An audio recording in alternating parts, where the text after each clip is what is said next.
జై శ్రీరామ్. స్వామియే శరణమయ్యప్ప. నమస్తే అండి. అందరికీ ఎలా ఉన్నారు? నా ఛానల్ చూస్తున్న ప్రతి ఒక్కరికి మనస్ఫూర్తిగా నా వందనాలు.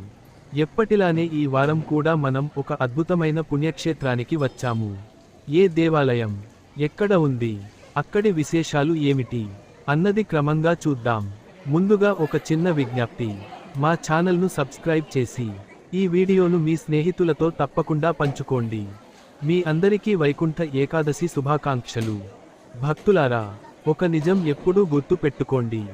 దేవదేవుడు ఒకడే. ఆయన ప్రతి ఆలయంలోనూ ఉంటాడు. ప్రముఖ ఆలయాలకే వెళ్ళాలి అనే అవసరం లేదు.